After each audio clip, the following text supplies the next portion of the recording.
नमस्कार, सुदर्शन न्यूज में आपका स्वागत है। मैं हूं मुकेश कुमार और आप देख रहे हैं जवाब तो चाहिए। जवाब तो चाहिए में आज हम बात करेंगे एंटीलिया के बाहर मिले विस्फोटक की और उसके बाद महाराष्ट्र की राजनीति में आए उफान की। मुकेश अंबानी के घर एंटीलिया के बाहर विस्फोटक लदी गाड़ी और धमकी भरे पत्र बरामद होने के बाद से जांच लगातार चल रही है। मामला आपराधिक है और एनआईए इसकी जांच कर रही है। दूसरी तरफ महाराष्ट्र की राजनीति में आरोप प्रत्यारोप का दौर भी जारी है। विपक्ष में बैठी बीजेपी महाराष्ट्र सरकार पर हमलावर है और उद्धव सरकार पर वजह को बचाने का आरोप लगा रही है। सारे मामले में आरोपी सचिन वजी को लेकर महाराष्ट्र में सियासत तेज हो गई है। शिवसेना के नेता सचिन वजी के साथ खड़े होने की लगातार बात कर रहे हैं और सरकार की छवि को नुकसान हो रहा है। उद्धव ठाकरे लगातार उसके बचाव में आ रहे हैं और शिवसेना के जितने भी बड़े नेता हैं वो उनके बचाव में बयान दे रहे हैं और इसी से सरकार की छवि को नुकसान होता देख रहा है। विधानसभा में बीजेपी काफी हमलावर है। साथ ही मीडिया में इस बात पर चर्चा है कि वजह के पीछे आखिर कौन है और आखिर क्यों उद्धव ठाकरे सरकार इसे बचाने के लिए आगे आ रही है और खुलकर उसका साथ दे रही है। लेकिन इस बीच डैमेज कंट्रोल के लिए शरद पवार भी मैदान में आ गए हैं। पहले देखते हैं एक रिपोर्ट के बाद अपने मेहमानों के साथ हम चर्चा की शुरुआत करेंगे।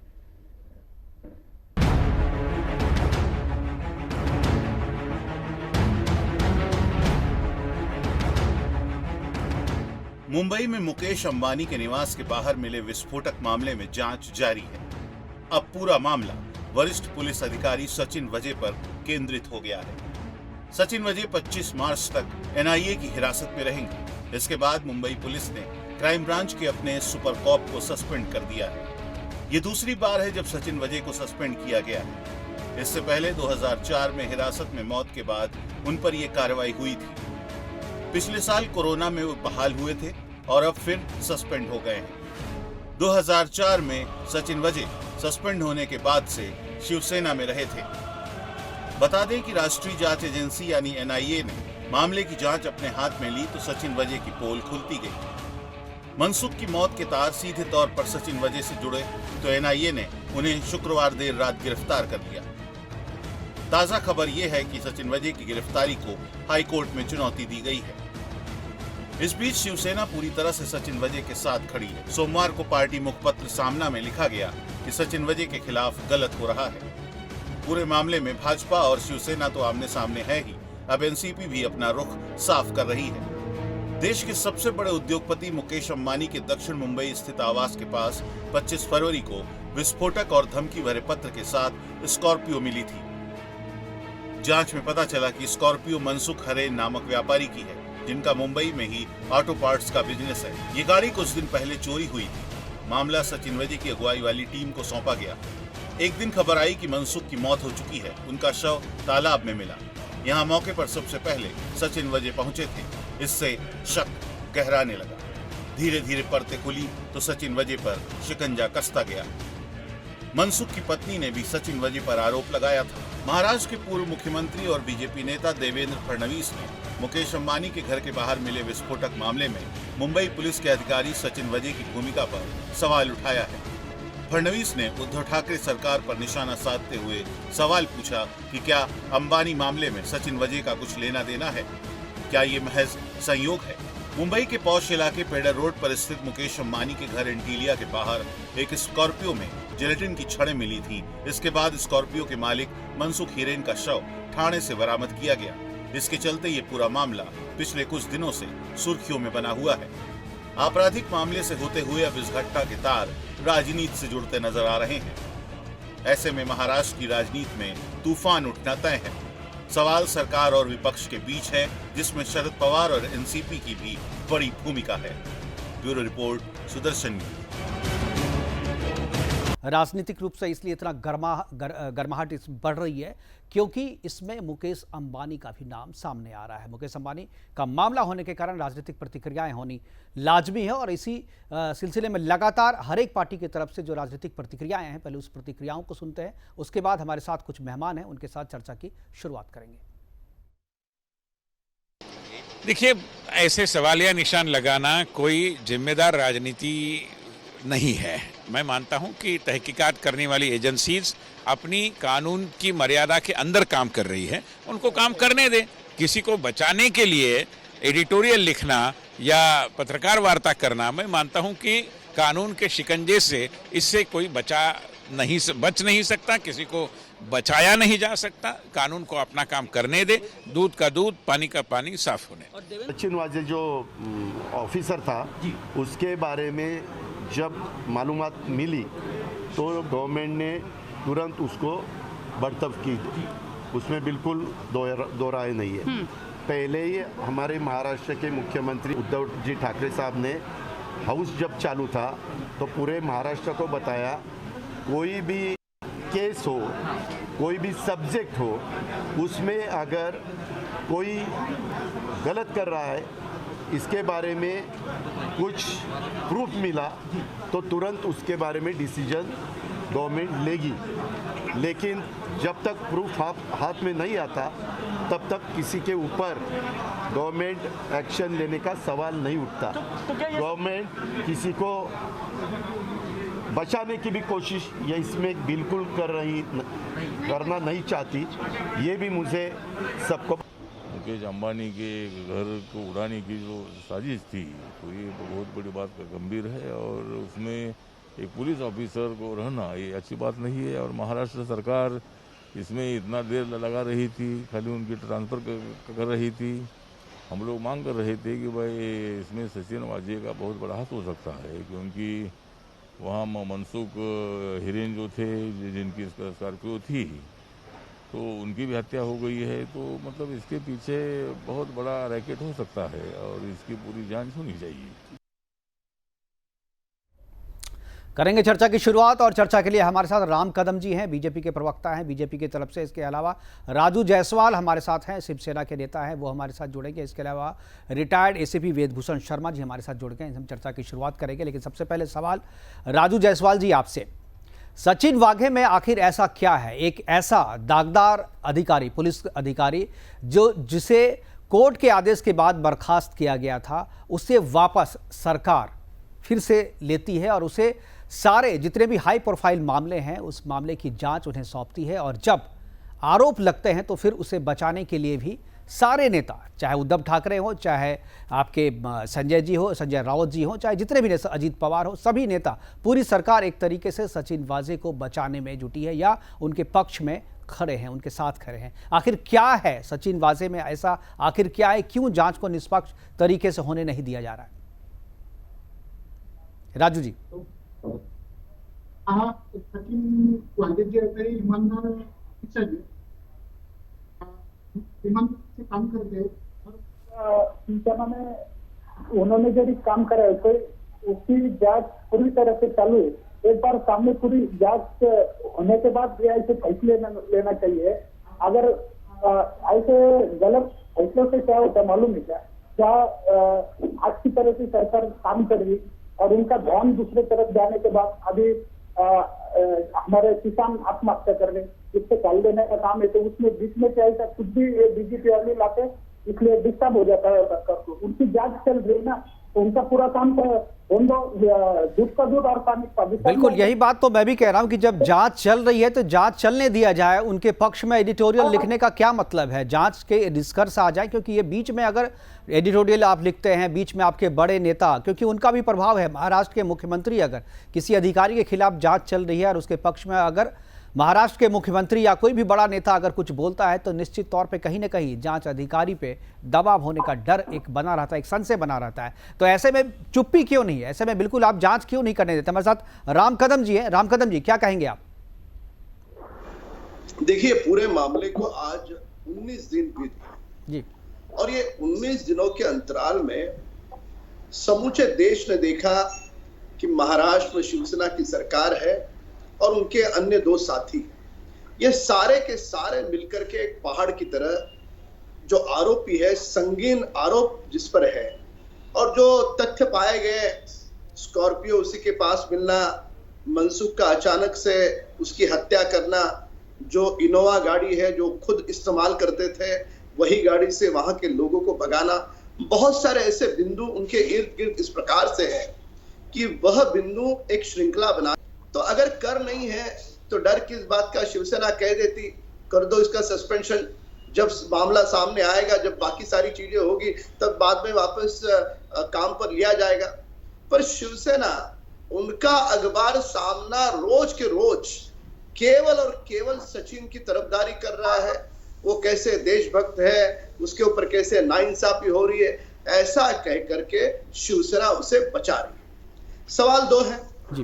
पहला सवाल, अंबानी जी के घर के बाहर विस्फोटक रखने का क्या कारण? उनको डराना धमकाना। अब डराना धमकाना किस लिए है? या तो उनकी किसी के साथ दुश्मनी हो तो उसलिए होनी चाहिए, या तो कोई वसूली करनी है उसलिए होनी चाहिए। तो मुंबई महानगर पालिका के जो चुनाव होने जा रहे हैं, इस चुनाव में जो चंदा लगता है, तो वह चंदा है या वसूली है? किसी की क्या मंशा है, किसका इसके पीछे हाथ है, इसकी जांच महाराष्ट्र की सरकार करे। इस प्रकार का ट्वीट आज मैंने खुद महाराष्ट्र सरकार से विनती की है। जब मनसुख की विधवा पत्नी रो रो करके शिवसेना से न्याय की गुहार लगा रही थी, मेरे पति को जिंदा मार डाला है, उसकी हत्या हुई है और हत्यारा दूसरा कोई नहीं बल्कि वाजे है, ऐसी विधवा पत्नी कह रही है। महाराष्ट्र की सरकार वाजे को सर्टिफिकेट देने के पीछे जुटी है कि वाजे कैसे ईमानदार और तेज तर्रार अफसर है। अब वाजे एक एपीआई है, एक साधारण सा एपीआई इतना बड़ा षड्यंत्र अकेला कर सकता है क्या? नहीं कर सकता।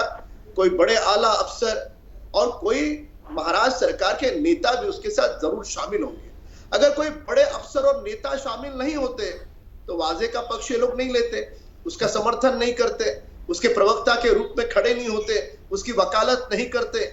इन सब का 19 दिनों के बाद भी वकालत करना नहीं। लेकिन राम कदम जी एक सवाल यहाँ पर यह भी है कि ये कोई इस घटना के सामने आने के बाद राजू वाजे का पक्ष या उनका समर्थन नहीं कर रहे हैं शिवसेना के नेता। इससे पहले भी करते आ रहे हैं और करते रहे होंगे, कोई ना कोई रिश्ता जरूर होगा। तभी जो सस्पेंड एक अधिकारी, एपीआई स्तर का जो अधिकारी है, वो सस्पेंड होता है, कोर्ट के आदेश से सस्पेंड होता है, बावजूद उसके वापस सेवा में लिया जाता है और उसे एक महत्वपूर्ण पद भी दे दिया जाता है। तो क्या आप लोगों ने, ये चूंकि पहली बार आप लोग आरोप लगा रहे हैं, क्या इससे पहले जब उन्हें वापस लिया गया था, क्या तब भी आप लोगों ने इसी तरीके से आरोप लगाया था या कहा था सरकार से, पूछा था सरकार से कि इसके पीछे क्या है, इसके पीछे क्या साजिश है? आखिर वाजे को, जिसको कोर्ट के आदेश पर जिसे सस्पेंड किया गया था, उसे वापस सरकार में क्यों लिया गया है? देखिए मुकेश जी, आपने बहुत ही अहम सवाल उठाया यहाँ पर। 16 वर्ष यह व्यक्ति कोर्ट के द्वारा सस्पेंडेड था। जब देवेंद्र जी मुख्यमंत्री थे, ये एक पूर्व शिवसैनिक है, तो उस समय देवेंद्र जी वाजे को फिर से काम पर ले, इस प्रकार का दबाव शिवसेना ने करा। देवेंद्र जी ने पारदर्शिता के साथ एजी का ओपिनियन लिया। एजी के ओपिनियन के तहत शिवसेना से कह दिया ये काम गलत है, गलत काम को भाजपा बढ़ावा नहीं देगी। अब जब शिवसेना के मुख्यमंत्री स्वयं बने, वे स्वयं सत्ता में आए, सबसे पहले प्राथमिकता दी इन्होंने वाजे को, फिर से उन्होंने काम पे लिया तो लिया, उसे ऐसा महत्वपूर्ण पद दे दिया कि मुंबई के सारे हाई प्रोफाइल केसेस एक ही अफसर देखेगा, वो भी एपीआई रैंक का, वो भी वाजे। जिस पद पर रखा गया वह पद एक सीनियर पीआई का है। रातों रात उस पद की गरिमा इन्होंने नीचे लाई और वाजे एपीआई होते हुए भी वाजे को उस पद पर बिठाया। अब क्या कारण है? बिल्कुल वाजे के जरिए कौन वसूली करना चाहता है? क्या इसकी जांच नहीं होनी चाहिए? अंबानी के बाहर ही उनको डराने का प्रयास क्यों होता है? क्या इसकी जांच नहीं होनी चाहिए?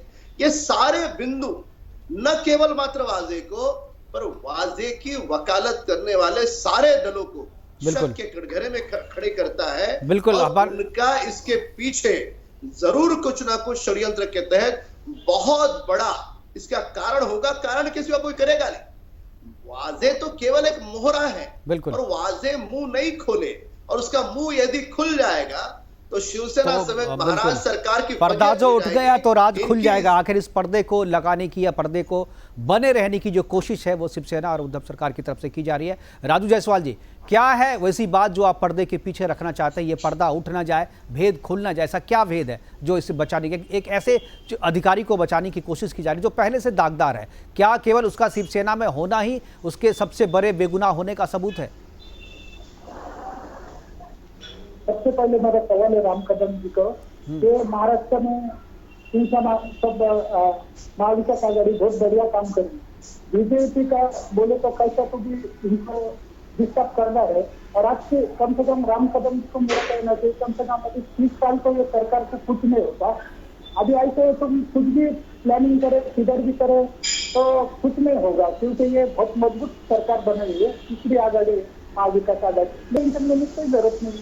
उद्धव साहब बहुत अच्छी तरह से काम कर रहे हैं और करने वाले हैं सब किसानों के लिए।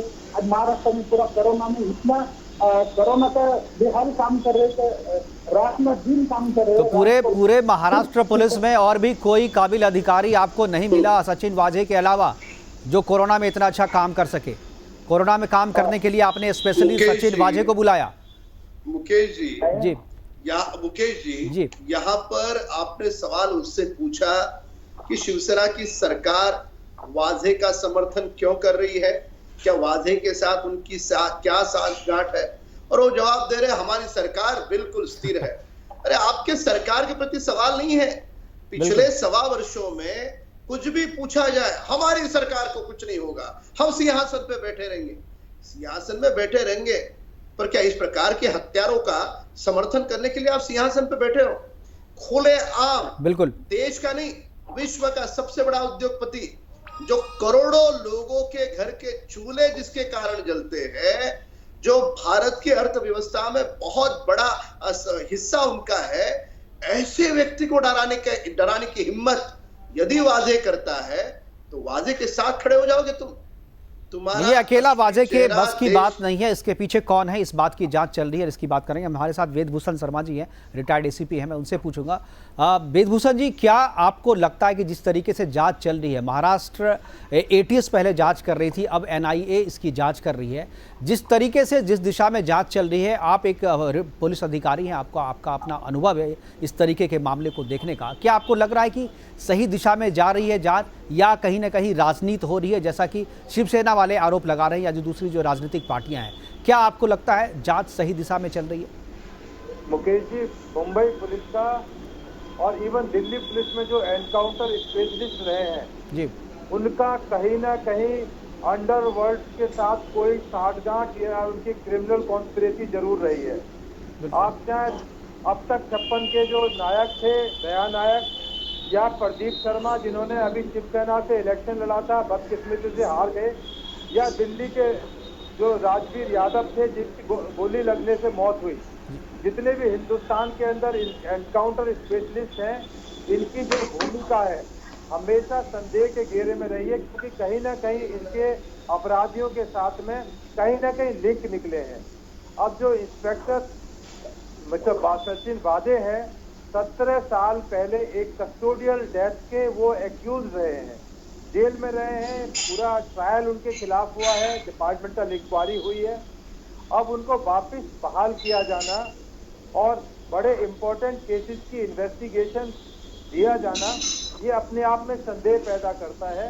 एटलीस्ट उनको 2 साल 3 साल तक उनको अंडर ऑब्जर्वेशन रखा जाना चाहिए था, क्योंकि बहुत संगीन धाराओं के अंदर वो जेल काट कर आए हैं। अभी जो उनके खिलाफ एनआईए ने मुकदमा दर्ज किया है, वो बिल्कुल उसका अधिकार है एनआईए का इस तरह की केसेस की इन्वेस्टिगेशन करने का। इसके अंदर 20 जिलेटिन की छड़ें बरामद हुई हैं। 20 हेलो जी आवाज आ रही है, बोलिए। हाँ, 20 जिलेटिन की छड़ें मिलना आम बात नहीं है, क्योंकि जिलेटिन अपने आप में एक आम आदमी की पहुंच में नहीं होती है। बिल्कुल, ये माइंस को उड़ाने के लिए इस्तेमाल किया जाता है इस तरह की जिलेटिन रॉड्स का। तो ये कैसे उनको प्राप्त हुई? और एक मामला हीरेन मनसुख, जो जिनका अभी जिक्र आ रहा था, मनसुख हीरेन की डेथ से जुड़ा हुआ है जी। तो और मामला पेचीदा हो गया है। इनके खिलाफ क्रिमिनल कॉन्स्पिरेसी की धारा है, एक्सप्लॉसिव एक्ट की धारा है। तो यदि एनआईए इन्वेस्टिगेशन कर रही है, उनका प्रेरोगेटिव है, और एनआईए भी कोर्ट के प्रति जिम्मेदार है, जैसा बॉम्बे पुलिस कोर्ट के प्रति जिम्मेदार है, एनआईए भी जिम्मेदार है। तो इसमें इन्वेस्टिगेशन में किसी को ऐतराज नहीं होना चाहिए, क्योंकि हो सकता है कुछ तथ्य ऐसे निकल कर आए कि इसके कोई इंटरनेशनल लिंक एस्टेब्लिश हो, जैसा कि तिहाड़ जेल में एक, अभी आपको याद होगा, मोबाइल के साथ में एक टेररिस्ट जो जेल के अंदर बंद है पाया गया था। बिल्कुल, उनका कनेक्शन उस सारे मामले से जुड़ते हुए नजर आ रहे हैं। जैसुल हिंद नाम का जो संगठन जिसके बारे में बताया जाता है, जिसके बारे में एनआईए इन्वेस्टिगेशन कर रही है। तो ये बिल्कुल एनआईए के प्रेरोगेटिव की चीज है, इसमें किसी को कोई शक शुबा नहीं होना चाहिए। बिल्कुल कानूनी तरीके से एनआईए इन्वेस्टिगेशन कर रही है। बॉम्बे पुलिस को बल्कि चाहिए कि वो चाहे तो इसकी इन्वेस्टिगेशन एनआईए को हैंड ओवर कर सकते हैं और कायदे में उनको हैंड ओवर करनी चाहिए, क्योंकि यदि वो फेयरनेस चाहते हैं तो एनआईए सेंट्रल गवर्नमेंट की एजेंसी है, वहाँ भी पुलिस ऑफिसर होते हैं। तो हम सबको अपनी जो इन्वेस्टिगेटिंग एजेंसी का सीबीआई है, एनआईए है, उनके ऊपर विश्वास करना चाहिए और अभी और थोड़ा सा इंतजार किया जाना चाहिए, क्योंकि अभी इस मामले में इन्वेस्टिगेशन अभी शुरुआत की स्टेज पर है। अभी कोई फाइनल उसमें कोई कंक्लूजन पर एनआईए या बॉम्बे पुलिस नहीं पहुंच पाई है।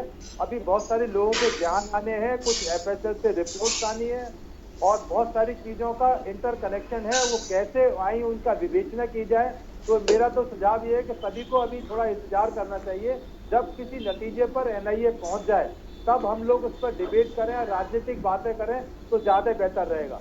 बिल्कुल, लेकिन वेदभूषण जी हम लोग चर्चा इसलिए कर रहे हैं क्योंकि ऑलरेडी जो महाराष्ट्र की राजनीति है वो गर्मा गई है और विधानसभा हो या विधानसभा के बाहर इसकी चर्चा जारी है और एक दूसरे पे आरोप प्रत्यारोप लग रहे हैं और सरकार की छवि भी खराब हो रही है। इसीलिए मुझे लगता है कि शरद पवार जी जो है आए हैं बीच में और उनकी उद्धव से बात हुई है और वो एक तरीके से जो डैमेज कंट्रोल वाली बात है, डैमेज कंट्रोल करने की कोशिश कर रहे हैं। हालांकि इस प्रोग्राम में हमने एनसीपी के प्रवक्ता को भी आमंत्रित किया था, लेकिन बाद में उन्होंने आने से मना कर दिया या उन्होंने कहा कि उन्हें ऊपर से अभी मीडिया में कुछ भी बात करने के लिए मना किया गया। फिलहाल वक्त एक छोटे से ब्रेक का।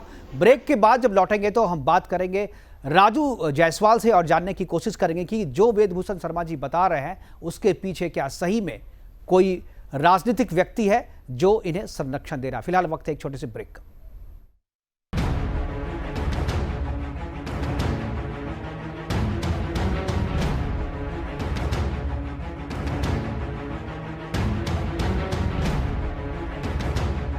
अंबानी का एंटीलिया और उद्धव के वाजे। जी हाँ, ये एक केवल घटना नहीं बल्कि इसके पीछे साजिश। अगर एक के बाद एक जो घटनाक्रम जिस तरीके से आगे बढ़ रहा है, अगर उस पर आप नज़र डालें, पहले स्कॉर्पियो में जिलेटिन का मिलना, फिर उस स्कॉर्पियो में अंबानी के काफिले में जो गाड़ियाँ चल रही थी उसके नंबर प्लेट्स मिलना, फिर उसके बाद स्कॉर्पियो के मालिक की रहस्यमय परिस्थिति में मौत हो जाना, फिर उसके बाद तिहाड़ जेल के एक अपराधी का वाजे के साथ टेलीफोन का कनेक्शन होना और उसके बाद वाजे के समर्थन में उद्धव ठाकरे और जो सरकार चल रही है महाराष्ट्र की सरकार का सीधे तौर पर सामने आ जाना और सामना में उनके पक्ष में आर्टिकल लिखना, एडिटोरियल लिखना। ये कहीं ना कहीं इशारा कर रहा है कि इस अपराध के पीछे कोई गहरी साजिश है और यह केवल वाजे को बचाने की कोशिश नहीं की जा रही बल्कि वाजे के पीछे जो चेहरा छिपा हुआ है उसको बेनकाब होने से बचाने की कोशिश की जा रही है। हमारे साथ राजू जायसवाल है, मैं उनसे यही सवाल पूछूंगा। राजू, आखिर ऐसा क्या है जो वाजे को बचाने में पूरी सरकार लगी हुई है और आपकी जो पूरी पार्टी है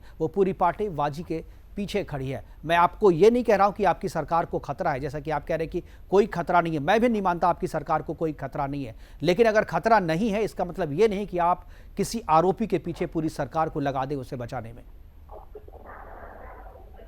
मैं आपको बताना चाहता हूँ जी, महाराष्ट्र पुलिस अपनी नंबर उसमें कोई टेंशन नहीं है, वो जांच कर रही है, सच का सच सामने आ जाएगा ना। अभी विपक्ष वाले को टेंशन लेने का कोई जरूरत ही नहीं।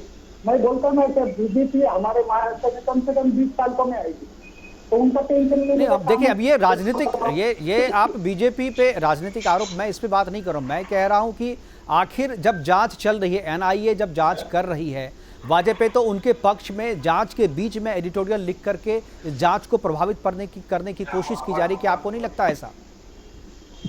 मैं तो उनकी जांच चालू है ना अभी, पुलिस अपने बॉम्बे पुलिस अपनी जांच करे तो उनको करे, तो बाद में दुख का दुख सामने आ जाएगा ना पानी। आगे मुझे लगता है राजू जी आपने बस एक ही बात कहनी है कि दूध का दूध और पानी का पानी हो जाएगा, जांच पूरी हो जाने दो। लेकिन जांच के बीच में जो आपके नेताओं और आपके पार्टी के लोगों की जो बयानबाजी आ रही है उससे आप जवाब देना नहीं चाह रहे। हमारे साथ बीजेपी के राम कदम जी हैं। राम कदम जी, क्या आपको लगता है कि कहीं ना कहीं इसके पीछे कुछ ऐसी साजिश है जिससे पूरी सरकार या सरकार के छुपे, जैसा कि वेद प्रकाश जी बता रहे थे कि कोई भी इनकाउंटर स्पेशलिस्ट जो होता है उसके अंडरवर्ल्ड से संबंध होते हैं, और अगर ऐसा है सचिन वाजे के संबंध अंडरवर्ल्ड से हैं और उनको अगर सरकार बचाने की कोशिश कर रही है तो कहीं ना कहीं ये भी माना जाना चाहिए कि कहीं ना कहीं अंडरवर्ल्ड से सरकार के भी कनेक्शन है या पॉलिटिकल कनेक्शंस भी होते हैं। बहुत आपने सटीक और मूल प्रश्न उठाया। यहाँ पर शिवसेना के नेता के पास कोई जवाब नहीं है कि कौन से ऐसे कारण है कि पूरी की पूरी सरकार जो 12 करोड़ लोगों के हितों की उन्होंने रक्षा करना आवश्यक है, वह छोड़ करके जिस शख्स के ऊपर संगीन आरोप है और सारी चीजें उस व्यक्ति के विरोध में है, ऐसे व्यक्ति का ये समर्थन कैसे कर सकते हैं?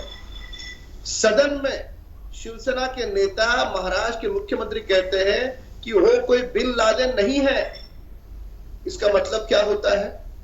खुले तौर पर पूरी तरह से वाजे का समर्थन शिवसेना के लोग और महाराष्ट्र की सरकार। नहीं, वो एक बात और भी कहते हैं, वो कहते हैं कि बीजेपी शेरलॉक होम्स बन रही है, आप खुद जासूसी कर रहे हैं, खुद ही जांच कर रहे हैं, निष्कर्ष निकाल रहे हैं, ये भी आरोप लग रहा है बीजेपी पे।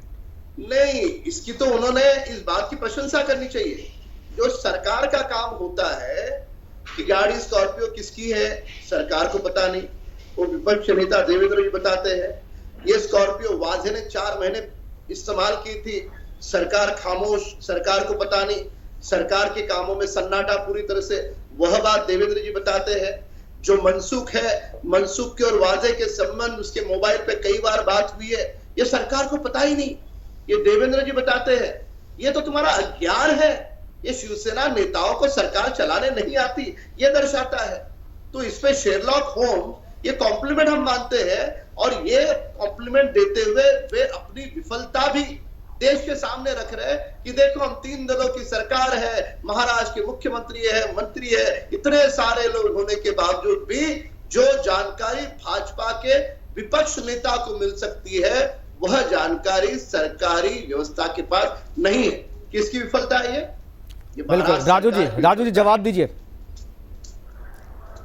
एक ही जवाब दूंगा कि अभी जांच चालू है ना, तो उससे अब इस बात से आगे बढ़िए ना। ये आरोप जो लगा रहे हैं, सरकार जो बात सरकार को वहीं पर तुम्हारी आरोप लगा, वो सत्ता में नहीं है, उनको कुछ इसमें उसका वो आरोप करते ही रहेंगे, उनको वाजे तुम्हारा दामाद लगता है क्या शिवसेना का? वाजे शिवसेना का दामाद लगता है क्या? यह हमारा सटीक सवाल है। कौन लगता है वाजे? जिस एपीआई पर संगीन आरोप है उसका समर्थन क्यों कर रहे हो आप? क्या वाजे मुंह खोलेगा तो किसी शिवसेना नेताओं के नाम बाहर आएंगे? इस बात का डर है आपको? किस बात का डर है आपको किस बात का डर है? वाजे ने मुंह खोला तो शिवसेना के नेताओं के नाम बाहर आ सकते हैं, इस बात का डर है? वाजे के बिजनेस पार्टनर कौन? शिवसेना के नेता। वाजे पहले कौन से दल में था? शिवसेना में था। सस्पेंशन कैंसिल किसने किया? शिवसेना ने किया। अब सामना में समर्थन किसका कर रही है शिवसेना? वाजे का कर रही है। अब शिवसेना इसको बचा क्यों रही है?